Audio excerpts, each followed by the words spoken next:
अस्सलाम वालेकुम नाज़रीन, मैं हूं असलान खोखर। आप देख रहे हैं प्रोग्राम तेज़ी मंदी। स्टॉक मार्केट की भी बात होगी, दीगर कारोबारी सूरत हाल की बात होगी। पाकिस्तान के लिए कुछ मुश्किल हालात पैदा हुए जब एक रिपोर्ट सामने आई कि पाकिस्तान की एक्सपोर्ट्स में तेज़ी से कमी वाक़ई हुई है।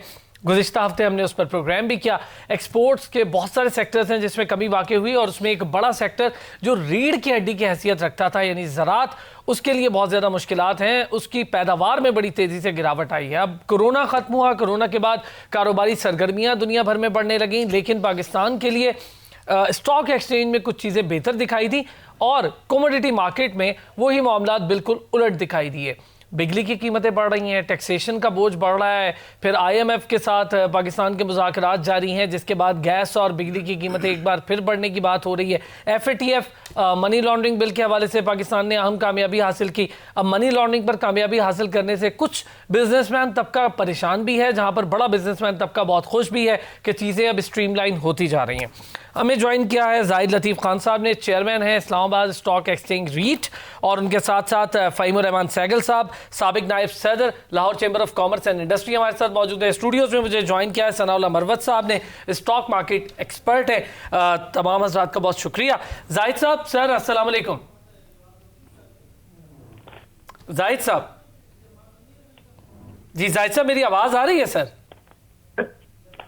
आपकी आवाज थोड़ी सी खराब हो रही है, लेकिन आप मुझे मुखातब कर रहे हैं। जी बिल्कुल जाहिद साहब, मैं आपसे ही बात कर रहा हूँ। सर क्या वजह आप देख रहे हैं स्टॉक मार्केट बड़ी अच्छी परफॉर्म कर रही थी गुज़िश्ता 3 to 4 वीक्स, लेकिन जो गुज़िश्ता हफ्ता रहा वो बड़ा परेशान कुन रहा जो इन्वेस्टर्स हैं उनके लिए?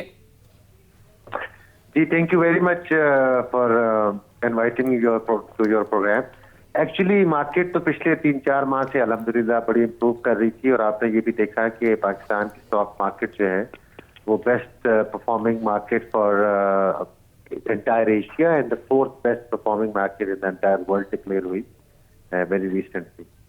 और ऑफ कोर्स अभी एक लास्ट वीक की आप जो बात कर रहे हैं तो उसकी 2 रीजंस थे। एक तो ये था कि मार्केट करेक्शन ले रही थी, बहुत हैवी वॉल्यूम्स पिछले 2-3 हफ्ते पहले हुए थे, 1 बिलियन शेयर के एक दिन में ट्रेड होती थी और चेंज ऑफ हैंड था।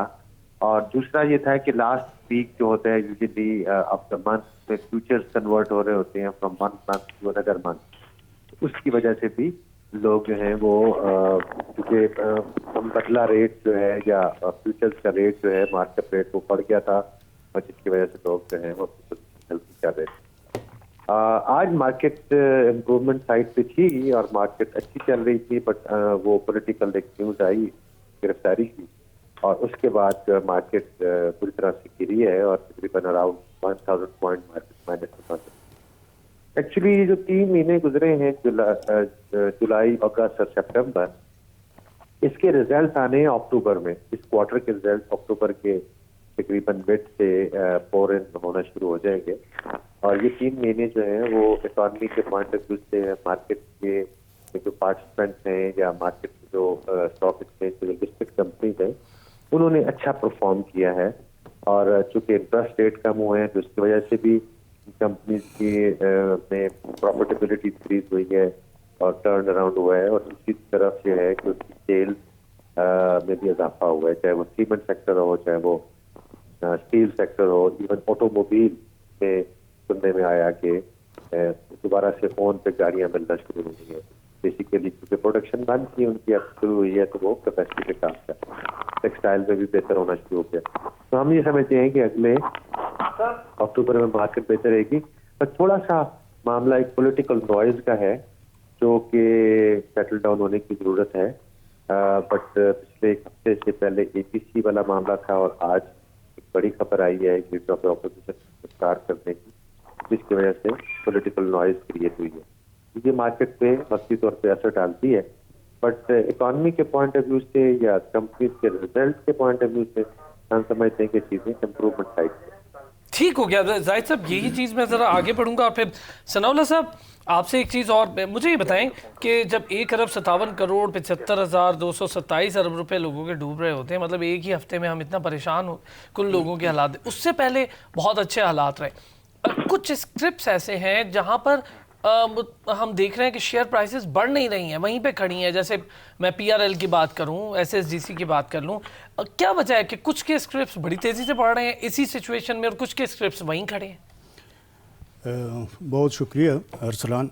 जैसे जाहिद साहब ने काफ़ी तफसील से बताया कि हमारी मार्केट एशिया में जो है बेस्ट मार्केट डिक्लेयर हुई, तो उसी बात को आगे बढ़ाते हुए कि जनवरी में आपने देखा था यही 42-43,000 के राउंड अबाउट इंडेक्स का लेवल था।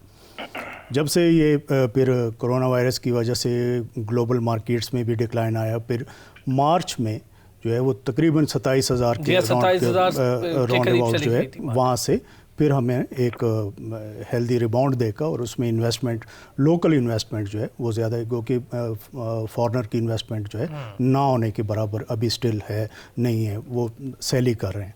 तो उससे मोर देन 50% के राउंड अबाउट जो है वो ठीक है। मैं सनाउल्लाह साहब हमारे साथ ही रहिएगा, फ़हीम साहब भी साथ हैं, जाहिद साहब भी साथ हैं।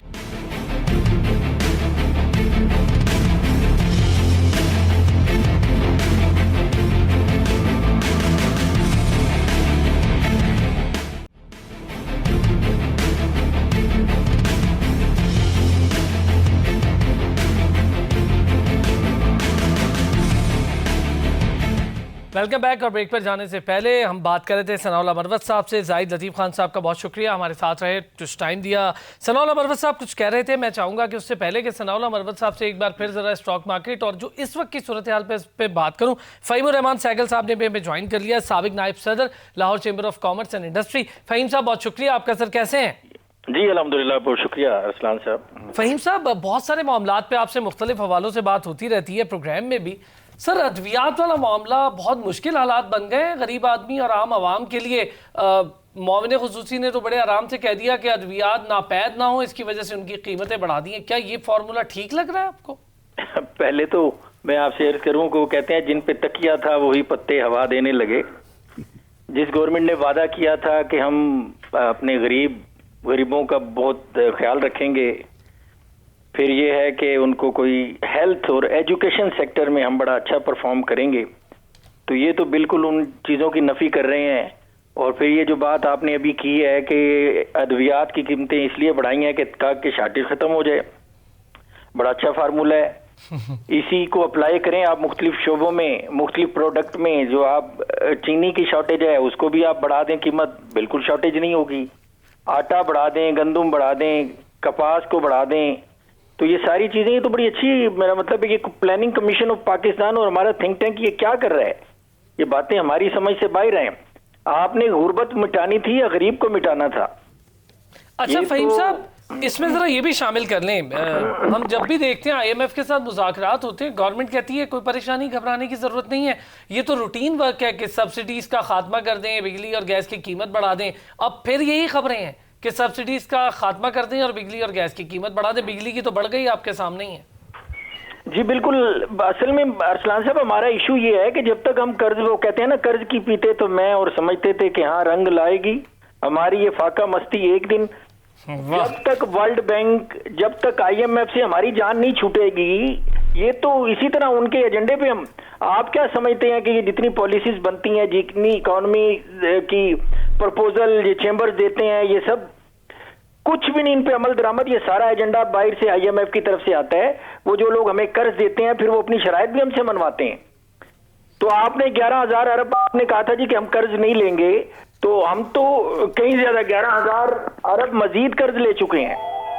तो इन चीजों को देखते हुए अगर आप ये कहें कि वो जिन लोगों ने आपको पॉलिसीज देनी है, जिन लोगों ने आपको कर्ज देना है, डेफिनेटली वो आपको पॉलिसीज भी देंगे। बिल्कुल ठीक बात है, जिन्होंने कर्ज देना है वो पॉलिसीज भी देंगे। फ़हीम साहब, मैं आपकी तरफ एक सवाल के साथ आता हूँ। पहले ज़रा सनाउल्लाह मरवत साहब, आप सर ज़रा अपनी बात भी कंप्लीट करें। सनाउल्लाह साहब, एक जानिब हम देख रहे हैं कि जो रेगुलेटरी ड्यूटीज़ हैं उसका खात्मा किया गया 169 अशिया की। कुछ सनती पैदावार में कमी थी, इसका कोई दो राय नहीं कि सनती पैदावार में बहुत तेज़ कमी थी, लेकिन रेगुलेटरी ड्यूटी का खात्मा, दीगर चीज़ों में बेहतरी, कैपिटल गेन टैक्स वाले मामला थोड़े आगे बढ़े, एडवांस टैक्स वाले मामला, हम देखते हैं कि इन तमाम तर चीज़ों का एक मुस्तकिल असर नहीं हो रहा है स्टॉक मार्केट पे, जैसा मैं समझता हूँ कि होना चाहिए कि अगर फैसले हुकूमत कर रही है अच्छे, तो स्टॉक मार्केट को एक साथ अच्छा परफॉर्म करना चाहिए। ये एक एक हफ्ते का पैच आता है बेहतर का, फिर एक हफ्ते वही मामला। सर, ब्रोकरेज हाउसेस के लिए कितनी परेशानी है, इन्वेस्टर के लिए इस वक्त कितनी परेशानी है? देखें, जैसे पहले मैं बात कर रहा था, मार्केट्स में जो डिक्लाइन आया था कोरोना वायरस की वजह से, फिर उसमें मार्च में जो रिबाउंड आया, और जैसे पहले मैं बता चुका हूँ कि हमारी मार्केट जो है वो एशिया की बेस्ट परफॉर्म किया और डिक्लेयर हुई है। तो इस हवाले से ऐसी बात नहीं है, इससे मैं थोड़ा सा डिसएग्री करूँगा आपसे। जहाँ तक सिर्फ स्टॉक मार्केट की बात है, तो मोर देन 50% जो है वो सिर्फ 3-4-5 महीनों में मार्केट ऊपर आई है। जहाँ हम पहले टाइम टू टाइम भी हम मुख्तलिफ प्रोग्राम्स में भी डिस्कस करते चले आ रहे हैं कि स्टॉक मार्केट जो है वो एज ए ग्लोबल विलेज, अगर हम इसको कहें कि जी बाकी दुनिया की मार्केट्स के साथ साथ हमें चलना होता है। अगर हम फ़र्ज़ करें न्यूयॉर्क स्टॉक एक्सचेंज को देखें, तो वो भी सेम इसी तरह इसी पैटर्न पे थी, नीचे आई और उसके बाद रिबाउंड भी आया। सेक्टर वाइज अगर हम देखें तो बहुत बेहतर परफॉर्म किया है। ठीक है, गो कि जैसे फार्मास्यूटिकल कंपनीज़ की जो है वो रेट्स वगैरह बढ़े, तो बाकी पब्लिक के लिए तो नो डाउट परेशानी है, क्योंकि साथ साथ बीमारियां बढ़ती हैं, उनके सोर्स ऑफ इनकम जो है वो इतने ज़्यादा वो नहीं होते कि वो अफोर्ड कर सकें। लेकिन जहाँ तक हम फिर स्टॉक मार्केट की बात करते हैं, तो उसमें इनकी परफॉर्मेंस जो है वो बेहतर हुई हैं, उसके रिज़ल्ट्स बेहतर आए हैं, और मज़ीद आने वाले दिनों में, क्वार्टर्स में जो है ना, हम इसमें काफ़ी बेहतरी देख सकते हैं। इसी तरह अगर आप सीमेंट सेक्टर को देख लें, स्टील सेक्टर को देख लें, तो उसमें भी काफ़ी बेहतरी हमने देखी है। और अब अगर मार्केट 27,000 से 40-45-42,000 पे अभी मार्केट आ चुकी है, यहाँ से अगर 4-5 हज़ार पॉइंट की जो है वो करेक्शन हो भी जाए तो ऐसा मसला नहीं है। एक बात जो है, जो प्रोग्राम के शुरू में पॉलिटिकली अनसर्टेनिटी जो इस तरीके से सम टाइम मार्केट को उसकी कंफर्मेशन चाहिए होती है, जैसे आज शहबाज शरीफ साहब का जो है गिरफ्तारी है। अब ये आने वाले दिनों में मार्केट ने फिर स्टॉक मार्केट में जो इन्वेस्टर है वो इस चीज़ को देखता है कि जी ये पब्लिक इसको किस तरह ले रही है। वहाँ पे आए कोई जो है वो अगर रिएक्शन आता है, ये सर तुम लाजमी बात है स्टॉक मार्केट में जो है ना मज़ीद पर डिक्लाइन आएगा। अगर वो कोई ऐसा रिएक्शन नहीं आता इस तरह, तो वक्ती तौर पर जिस तरह मार्केट आज भी 700-800 पॉइंट मार्केट डिक्लाइन हमने इस न्यूज़ के बाद देखा, तो ये कल का दिन और परसों का दिन, ये 2 दिन जो है ये ज़रा हमने देखना पड़ेगा, क्योंकि ओवरऑल मार्केट का ट्रेंड नो डाउट ठीक है, पॉजिटिव। लेकिन ये जो पिछला हफ्ता गुजरा, इसका थोड़ा सा ट्रेंडिंग पर भी बात कर लेते हैं। एक ब्रेक लेनी है। सनाउल्लाह साहब और फ़हीम रहमान सहगल साहब हमारे साथ मौजूद हैं। वापस आता हूँ तो ज़रा फ़हीम साहब से जानता हूँ कि इस वक्त FATF के हवाले से जो कानून साजी हुई है, उसके बाद डिजिटाइजेशन की बात बहुत तेज़ी से ये हुकूमत करती थी, लेकिन हम देख रहे हैं कि जो करेंसी का फैलाव है या उसका फ्लो है वो बहुत तेज़ी से जारी है। अगर डिजिटाइजेशन की हम बात कर लें तो वो क्यों हो रही है? क्या हुकूमती कर्जे बहुत ज़्यादा थे जिसकी वजह से नोट बहुत ज़्यादा छापे जा रहे हैं, जिसका फ्लो मार्केट में बहुत ज़्यादा है? इसका क्या असर पड़ेगा कारोबारी तबके पर भी और फिर इस वक्त इकॉनमी पर भी? वापस आता हूँ तो इस पर भी बात करते हैं।